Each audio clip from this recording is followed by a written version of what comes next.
The man that you are seeking to be is asking you to be a value-based man that is in search of greater meaning, that is willing to battle test and to weather test his values, and that is willing to step into a new paradigm where he can seek meaning by creating his own meaning, seek purpose by creating his own purpose. Many of us are like, well, my life doesn't have any purpose because you haven't assigned it. We're like, my life doesn't have any meaning because you haven't assigned it.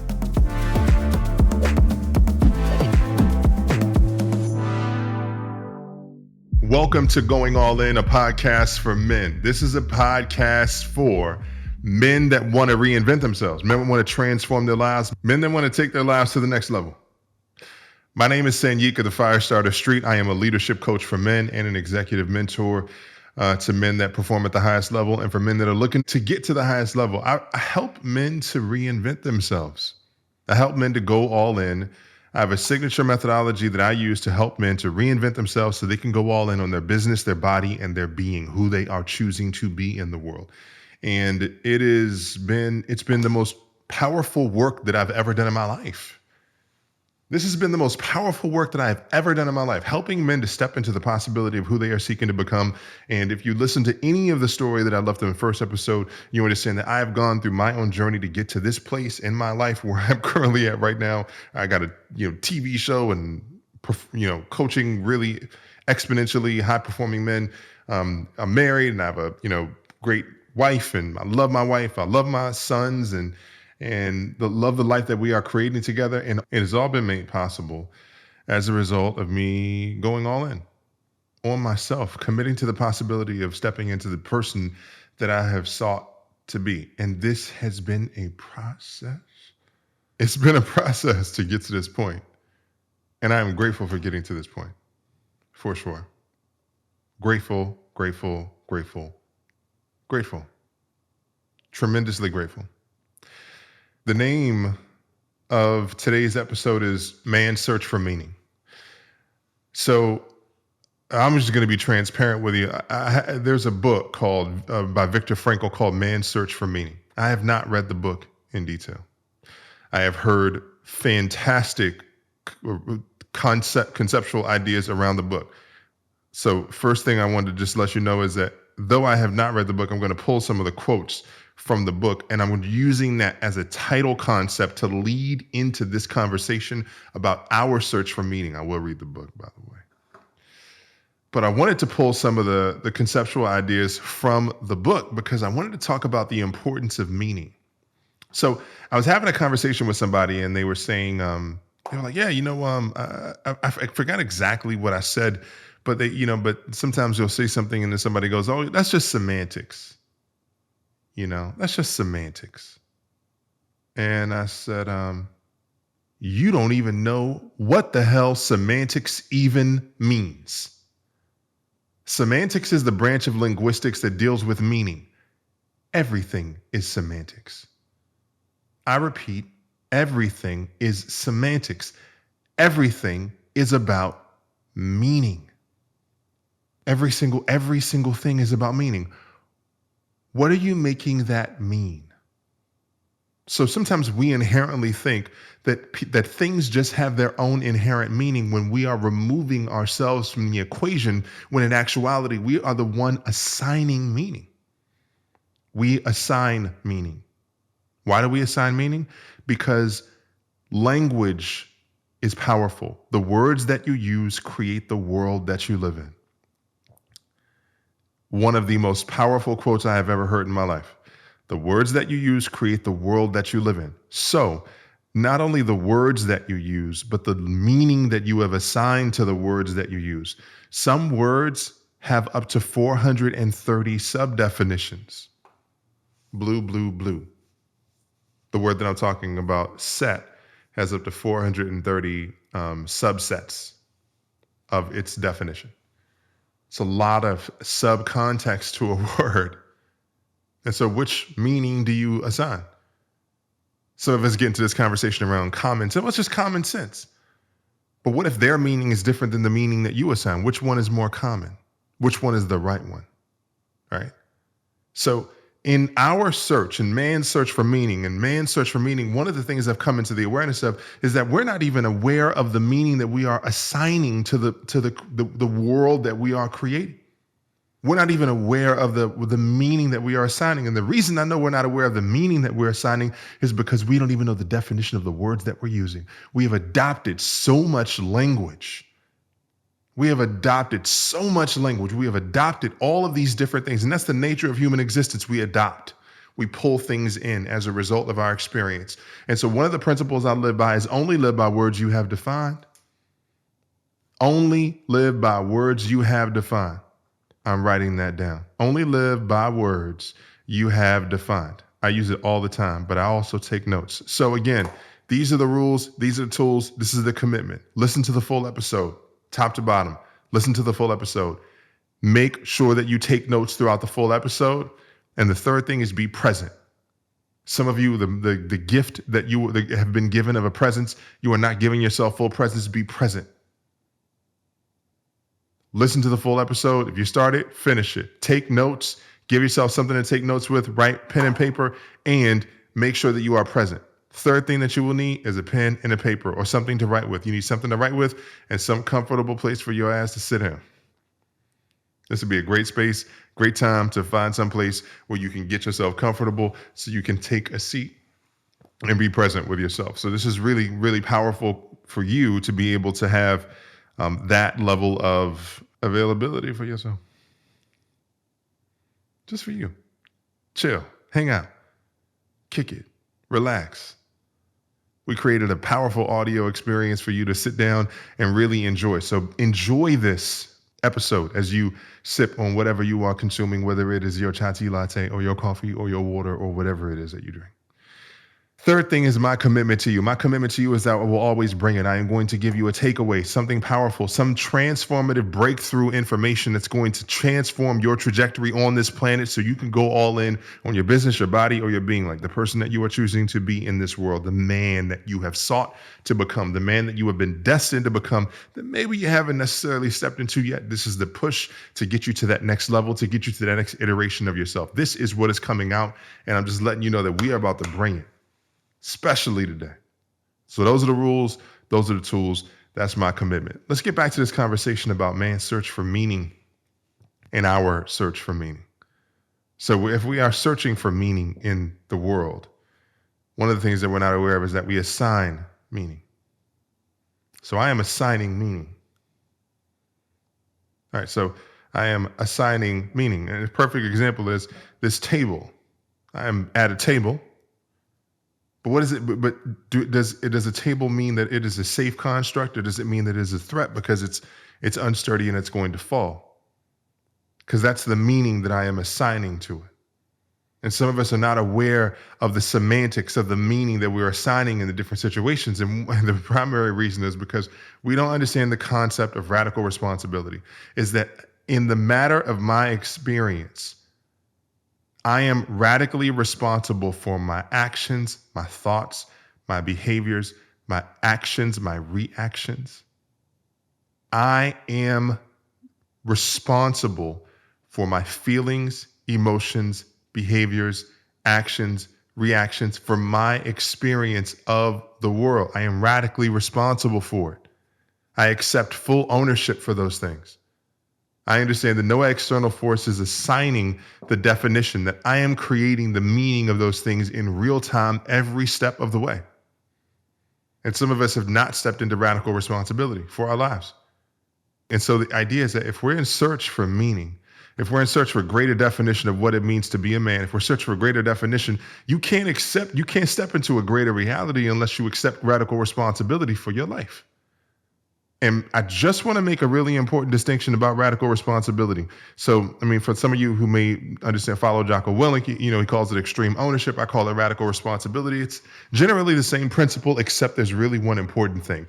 Radical responsibility is accepting responsibility and ownership for your experience of the world without critical judgment of yourself or others. So radical responsibility does not manifest or occur as fault.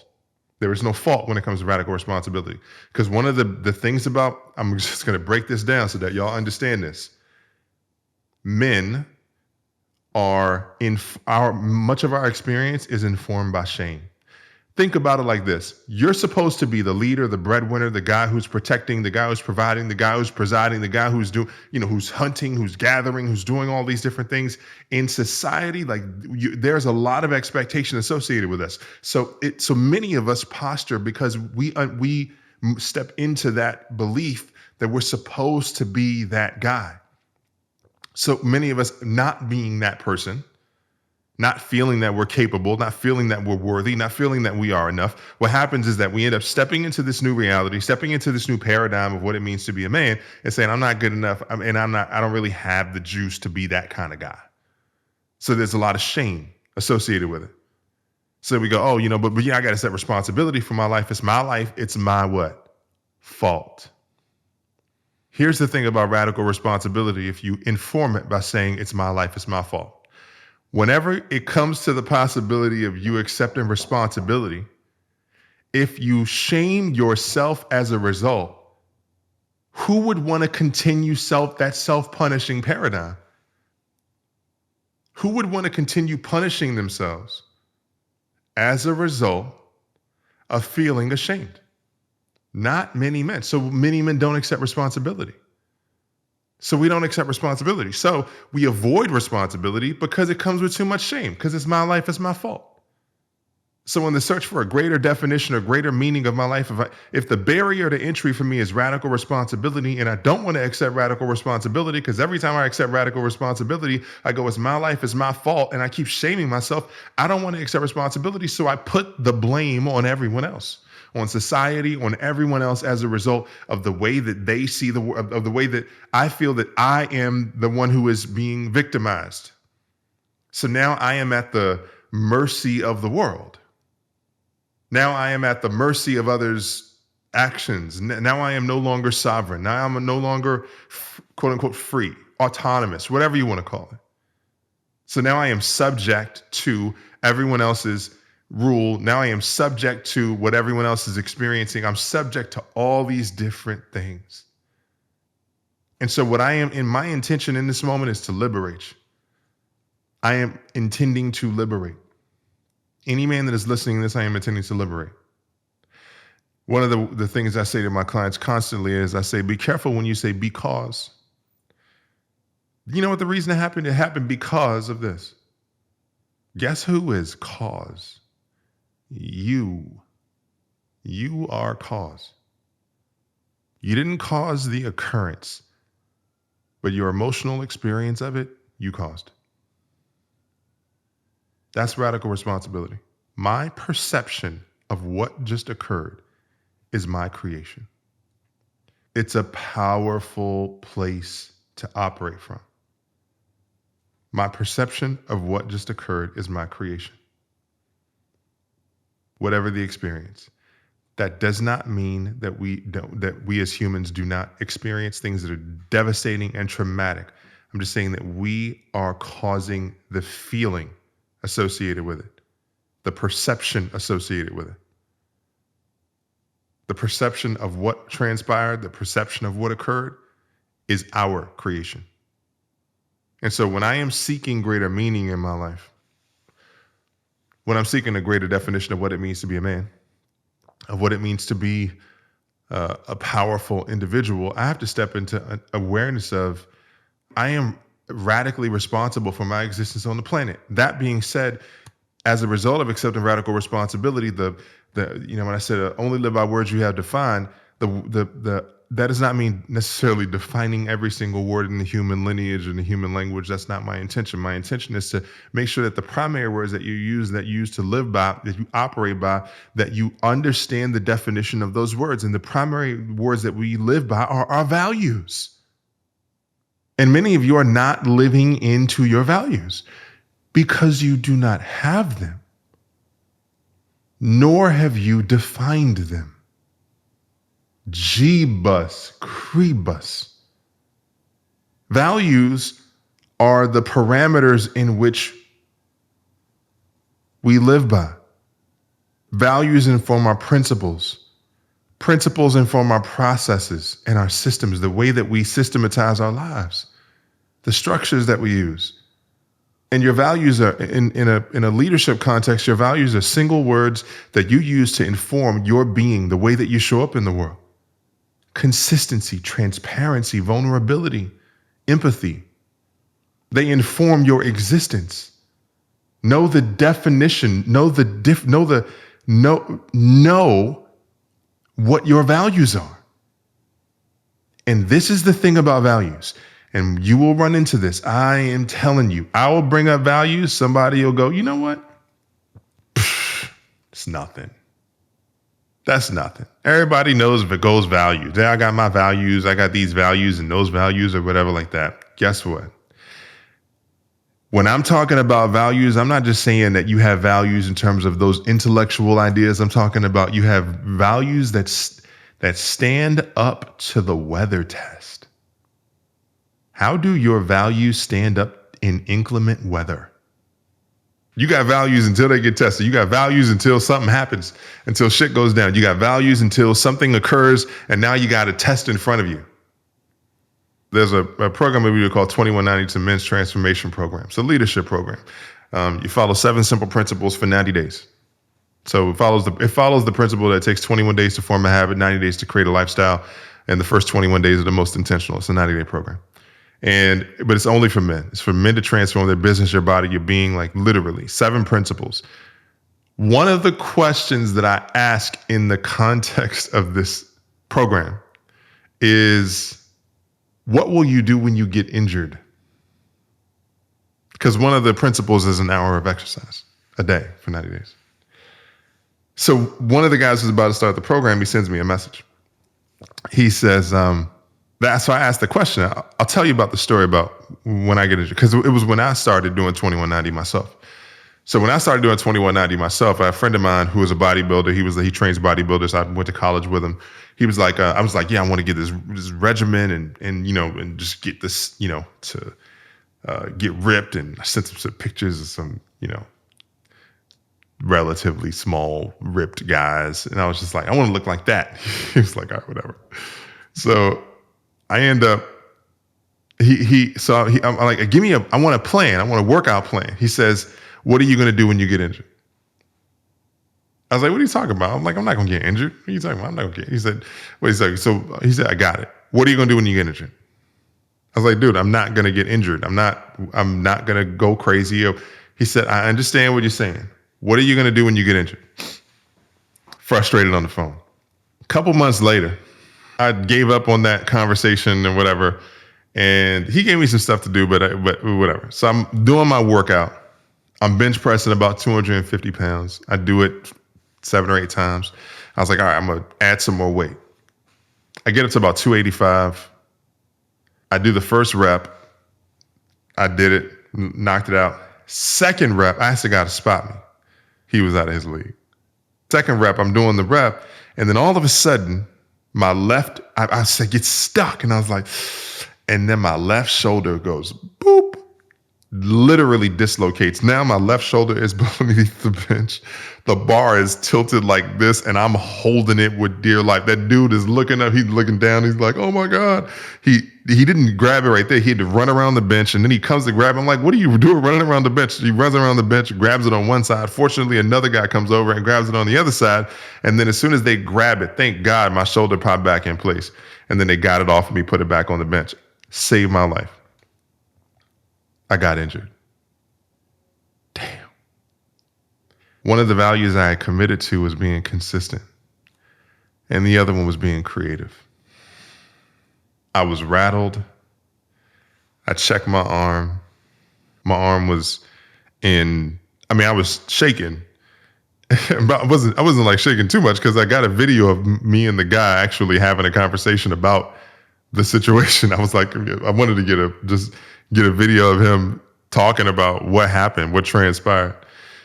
So he broke down. He was like, yeah, it was bench pressing and then it dislocated or whatever like that. And it was an interesting experience. So I wanted to make sure I documented it.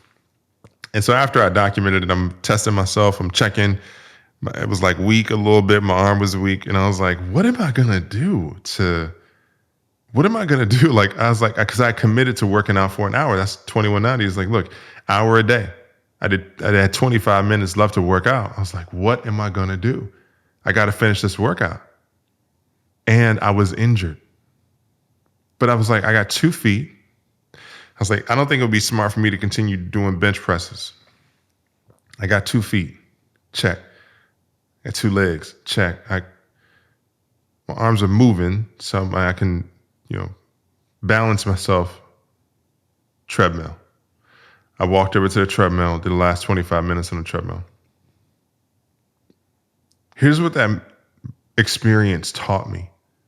It taught me that I was committed to working out an hour a day, non-negotiable, hour a day for 90 days. As a result of being committed to that process for 90 days, I ran into a situation where I got injured, like my friend said. Here's the thing, though. The physical injury wasn't really the most pressing injury. It was the emotional injury. There's 2 types of injuries. It's physical injury and emotional injury. What will you do when you get sad because your expectations have been changed? What will you do when your vision of what was supposed to happen transforms? The emotional injury is what happened. That was the thing that I experienced, the emotional injury. Wow. Powerful stuff. As a result of that experience, I saw myself shift into a new possibility. And what I ended up doing was I ended up literally transforming the entire way that I saw what it means to be creative. And so I got on the treadmill. I finished my workout. Going back to the person that signed up for 2190, when he was talking about, he said he had a situation where his ankle got injured. He had a surgery on his ankle. I said, well, I don't recommend any physical program because I'm not a trainer or anything like that. I don't recommend any program. I said, but what would you do if you got injured? I was like, is there a possibility? I mean, like, can you get can you lay down on the ground and move your arms? Can you do knee push? Like, can you do anything? Because if you're not completely disabled, then what is this a representation of in your life? I understand that you have a situation where your ankle got injured, but this is an opportunity for you to understand that the perfect conditions will never exist. So what will you do when you get injured? Will you be consistent? Will you be creative? Will you be resilient? Or will those only be social media values that you post on social media when someone asks you what your values are, or when someone asks you what is a value or whatever like that? And those people who are rolling their eyes, they never had to go through shit in relation to their values because they never had to stand for something. That's why it's such a long exercise. Values like, oh, whatever. Yeah, I've done that before. Values, whatever, honesty, integrity, all that other kind of stuff. But you've never had to stand in them. The thing about having weather-tested values is that you've gone through something and you see how you move as a result of saying you want to be this kind of person. And this is where we end up falling into the shadows. Is that as we search for greater meaning, the meaning that you are seeking to create is established when you move through a weather-tested value proposition so you can see yourself stand for your own greatness. That's a value proposition for your ass. When you see yourself stand for your own greatness in turbulent times, that is where you see a greater opportunity for yourself. That is where you step into greater purpose. That is where you step into greater optimization. That is where you step into greater whatever it is. This is where you do it. Not only when you write them down, but when it comes time to tell the woman that you told that you loved that you've fallen out of love with her. That's the weather test. When it comes to having a conversation with your kids and telling them that it's unacceptable to be a drunk or to do drugs, abuse drugs. When you go to your mom and you tell her, I've blamed you for everything in my life, and I'm sorry. That's a weather-tested value. And some of your values stand on shaky ground. You're not willing to step up. You're not willing to be seen. You're hiding in the shadows. You're lurkers. There's a stat by Nielsen Media. Nielsen, the people that do the ratings for TV. They've been doing it for 100 years, decades, countless decades. They have a stat called the social media inequality rule. And on that stat, it says that it's a triangle. At the top of the triangle is 1%. Below that is 10%, 9%, and then 90%. 1, 9, 90. It's 100. I know my math. Love math. And so what happened is Nielsen does that chart. And they go, on any given social media platform, 90%, well, 1% of people are creators. 9% of people are contributors. 90% of people are lurkers. They just look. 90% of people are lurkers. And the reason why this is such a profound stat to me is because many of us men operate in these paradigms where we believe that everyone is moving so far ahead of us. They're advancing so far ahead of us. They're making so many leaps and bounds, and just like they're doing all these amazing, and people are making some tremendous strides, and make no mistake about it, making tremendous strides. That being said, the majority of people are still in the shadows. The majority of people are hiding. The majority of people are not contributing. The majority of people are not actually stepping up. So you're not behind on anything because the marketplace is virtually wide open for those that want to step up. And the reason that we're not willing to step up is because we don't want to battle test our values. We don't want to weather test them to get them battle tested. We're afraid that if we step up and we say the thing that we actually are thinking, that it's going to harm us or cause us emotional injury. Damn. Look, this is where you get to step up, fellas. This is where you get to step up. Because your next level, the next version of you that you are seeking to become, the man that you are seeking to be, is asking you to be a value-based man that is in search of greater meaning, that is willing to battle test and to weather test his values, and that is willing to step into a new paradigm where he can seek meaning by creating his own meaning, seek purpose by creating his own purpose, seek purpose by creating your own purpose, seek meaning by creating your own meaning. Many of us are like, well, my life doesn't have any purpose because you haven't assigned it. And we're like, my life doesn't have any meaning because you haven't assigned it. Seek purpose by creating purpose. Seek meaning by creating meaning. That's another bomb drop. This is how we go all in. Alignment, integrity. When you're moving in greater alignment with yourself, when you're moving in greater alignment with the person that you are seeking to become, it's of critical importance to make sure that you are operating within the value sets that you currently choose to live by. My two primary values are alignment, integrity. Third one is consistency, transparency, vulnerability, leadership. Those are my top 5. I got a bunch of them.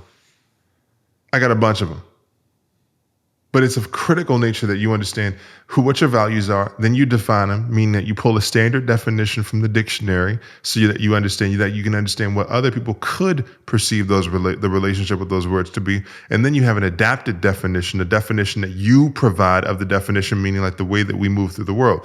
So you have transparency meaning to be willing to show oneself or to be able to reveal one's truth. And then being transparent as an adapted definition is I am willing to show people more of who I really am. I'm willing to show people what it looks like underneath the hood. So lean in with transparency to show you what it looks like from my perspective, meaning like, look, so when it comes down to it, if I'm thinking to myself about what my relationship is with Katie, and I can look back and I can say, yo, these past 3 months have been the most challenging period of time that we've ever had. We just had a baby in July. And it's been a really challenging period.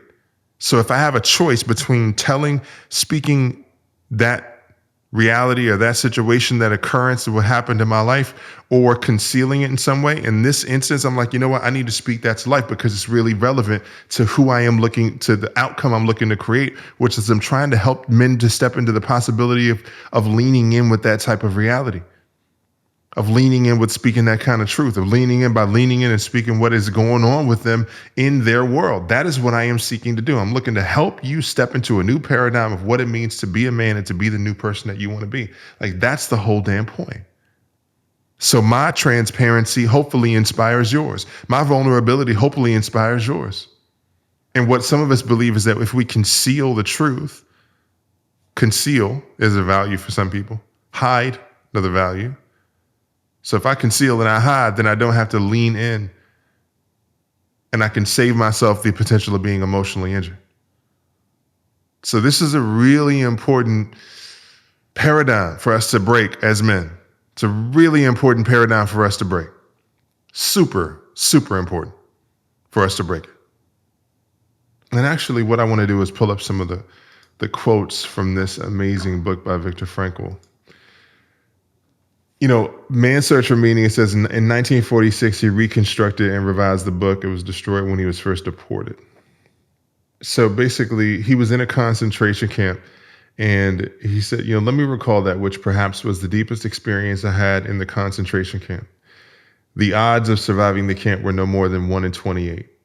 As can easily be verified by exact statistics. It did not even seem possible, let alone probable, that the manuscript of my first book, which I had hidden in my coat when I arrived at Auschwitz, would ever be rescued.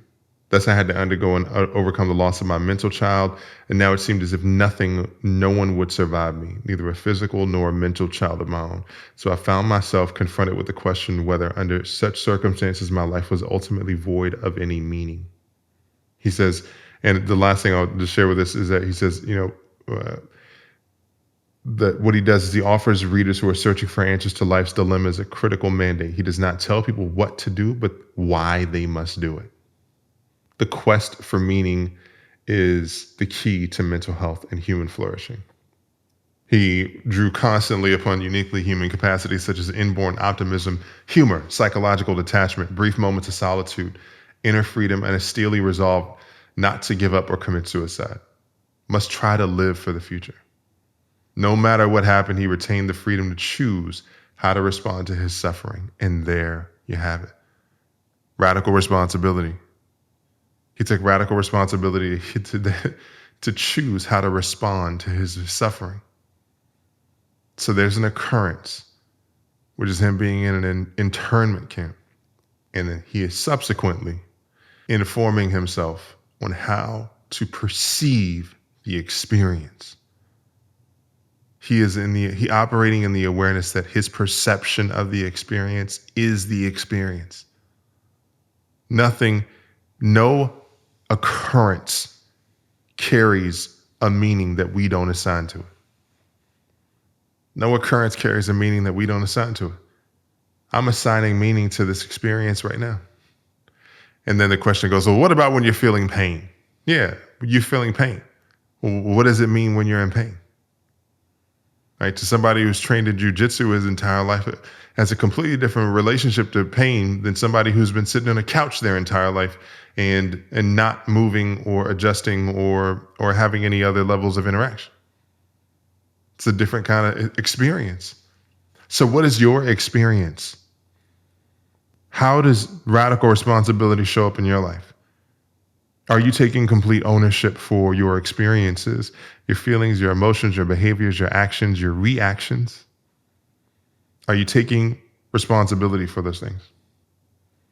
Because if you are not, and you are operating as the world coming towards you, and I want to just paint this picture so you understand this. Many times we paint the picture of the world coming towards someone as them being the victim. So there's something called the Karpman drama triangle, otherwise known as the drama triangle. 3 points, right? Victim is one of the points. People say, hey, you shouldn't be the victim. Got it. But here's the other 2 points. Savior and villain. Victim, villain, savior. Some of you are playing one of all three roles, or sometimes all three at the same damn time. They say, oh, don't be a victim. And some of you are just shifting to savior. Savior in the spirit of being a martyr. Or villain. The world is a bad place and I'm just going to be the villain. I'm going to be the bad guy. So either way, victim, villain, or savior, you're still operating in this self-punishing paradigm where the world is coming towards you. And so if you don't want to be the victim, or you don't want to be the savior, or you don't want to be the villain, then what do you want to be?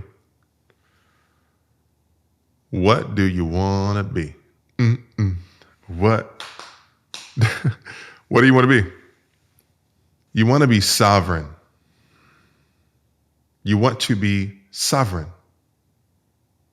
A sovereign individual accepts radical responsibility. So not to say that we don't all end up in victim, villain, or savior, but here's what it does say. Victim, villain, savior. Here's what it says, is that when you do see yourself operating in victim, villain, or savior, that you shift to a sovereign place. And how do you shift to a sovereign place? Through curiosity. You can shift through curiosity. So, for instance, perfect example. I can be propositioned with somebody saying, oh, you know what, Sanyika, you're a big guy. Can you help me move next weekend? And I can I can do the same action, but from two completely different come-froms, two completely different ways of being, two completely different approaches, two completely different ways of being. Example. Two completely different ways of being. Somebody goes, you know what? I'm going to help somebody move, but here's savior, right? As a helping someone move. I go, you know what? Oh man, like I gotta help that person move.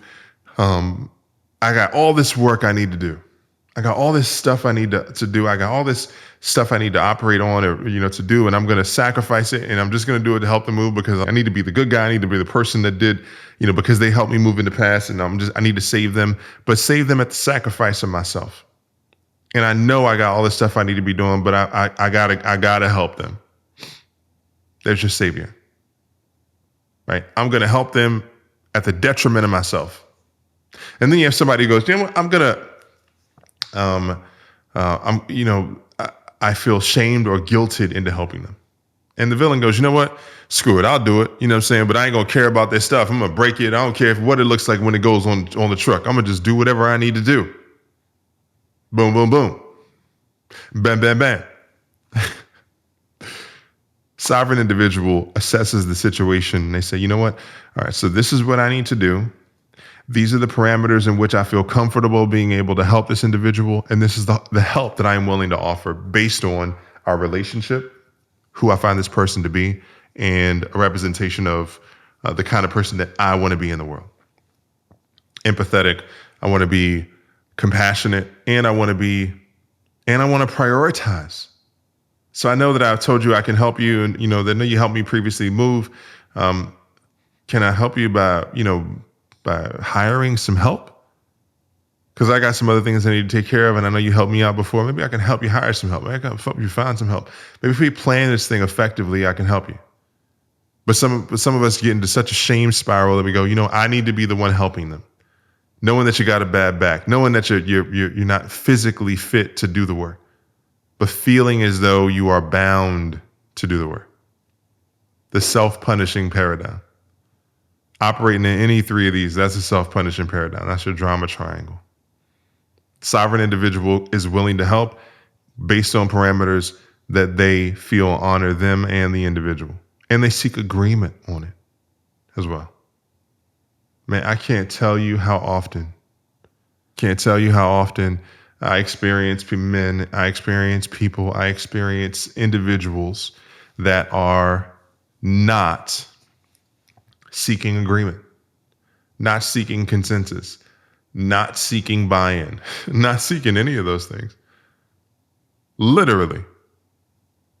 And it is really a detriment across the board. It's really a detriment across the board. Like, to punish oneself to that degree.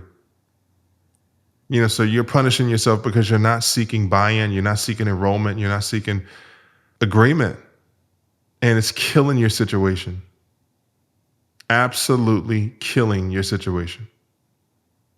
So this is a really important time for you to step up into a new belief system, a new way of being as it relates to the human being that you want to be. And as you are searching for meaning, we have to understand that we are the ones assigning meaning. So what meaning do you want to assign to the situation? So here's how you can just implicitly transform your life. Very first thing that we have to do is accept radical responsibility. So you have to step into the paradigm where you say, I am responsible I take ownership and responsibility for my actions, my reactions, my behaviors, my thoughts, my feelings, my emotions, and the way and my perception and experience of the world. I take ownership for that experience. As a result of taking ownership for that experience, we subsequently step into the value paradigm. We say, you know what, I'm going to live by these values. We then identify our top 5 leadership values. One word. Identify your top leadership values. Really important. And here's the deal. If you can't be it, it's not a value.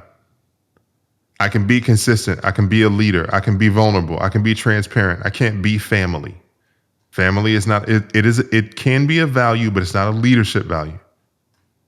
It's not something you can be. So identify your leadership values. Then subsequently, you identify the dictionary definition of the term. And then after you identify the dictionary definition, you identify the adapted definition. I will attach a sheet so you can actually break that down for yourself. It'll ask you for the top 10. I'm saying the top 5. You feel like you're going for the top 10? Go for it. Under promise, over deliver. But here's an opportunity for you to step in and to live by these values and then go out into the world and test them. The same way we're talking about with 2190. 2190 is walking through 7 principles, and it's going to test your values and whether or not you actually stand for the shit that you said that you stand for. Because here's what's going to happen. When you walk out into the world, many people are going to say, you know what? Yeah, I know you got values and all this other stuff. And then they're going to pretend like they actually stand for them. But then when they're face to face with some type of adversity, they're going to turn around and they're going to run. They're social media values. They're not real values.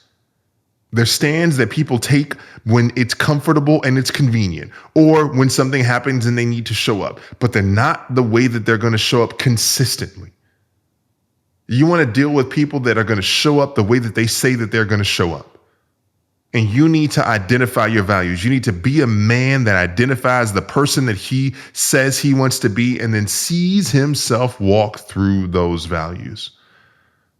And here's another thing. If you are walking through your values independent of other men or independent of reflection or independent of community, then you get to hide. So even if you go, yeah, I'm going to totally do this, and then I'm going to go out and I'm going to run into some adversity, and because nobody's watching, then I'm going to be able to hide or to recede away from whatever is occurring, because that's the way that I normally am. If you're doing it and you don't have community and you don't have people calling you forward, then you're already lost.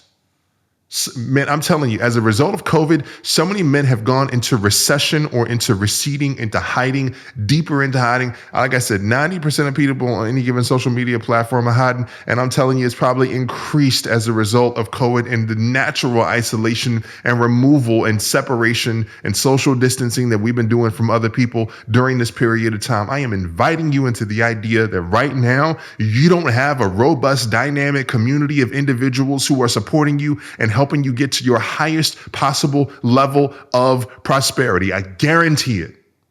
You are not cultivating community to the degree of which you possibly could. And it is an opportunity missed. It is an opportunity gone. And as a result of not stepping into that opportunity and stepping into the possibility of cultivating community, of cultivating relationships with individuals, and nurturing relationships, it has made you completely transactional in everything that you do. As a result, you have robbed yourself of the opportunity to even see as to whether or not you could walk through your own values. So then how do we do the value thing? We adopt values based on social constructs.